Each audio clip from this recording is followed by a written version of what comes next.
grade na gumagamit sa classroom. Pag halimbawa may klase.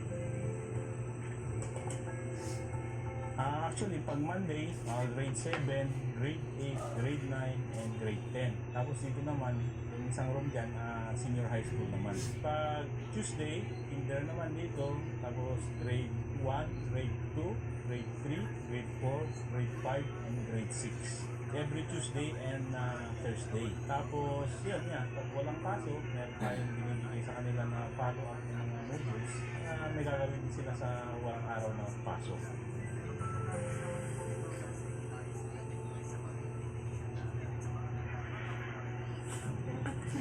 Nasa magkano po ito?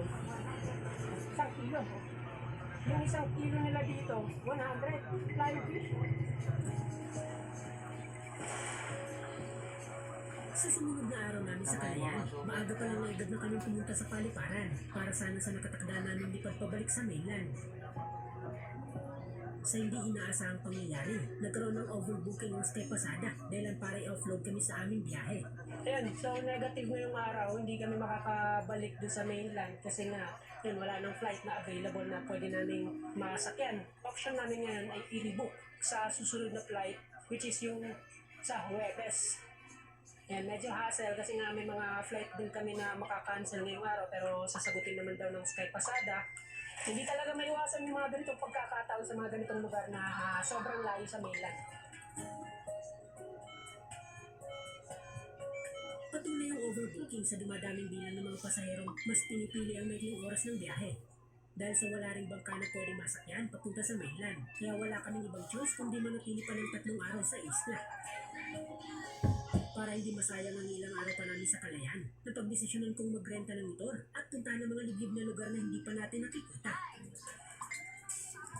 So yung mga ganitong motorsiklo, pwede nitong marentahan sa halagang 500 pesos kada araw.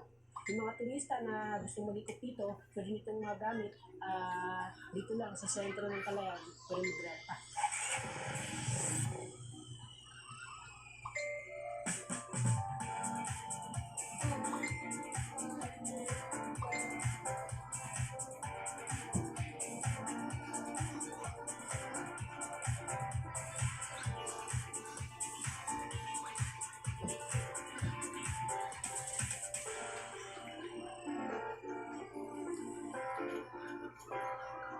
Kaya so nasa 10 minutes lang mula dito sa sentro ng Kalayaan, mararating itong si Bangkok.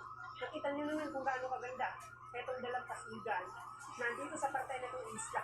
Para po tayo nasa Palawan dahil nasa ganitong ganda ng tubig at sa maputing dalampasigan.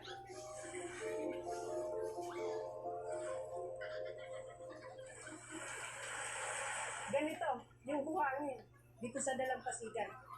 Para po siyang mga maliliit na bilog na bato na tulad doon sa Umalig Island. Kaya pag nandito tayo sa partito ng dalampasigan, medyo hirap maglakad kasi nga lumulubog yung paa dahil sa ganitong klase ng buhangin.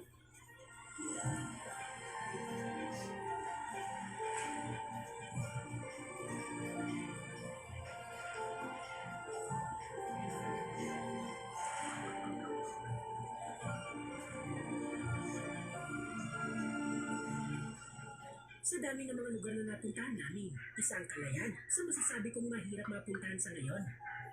Hindi dahil sa delikadong biyahe, kundi dahil sa kakulangan at limitadong transportasyon papunta dito. Hindi pa man ganun kahanda ang lugar pagdating sa turismo. Patuloy naman ang mga ganitong atraksyon na sa darating na panahon, Kalayaan at mga islang nasa grupo ng babuyan ang magiging bucket list ng karamihan. Sir, thank you. Thank you po. Tuloy na yan. Tuloy na rin. Bye!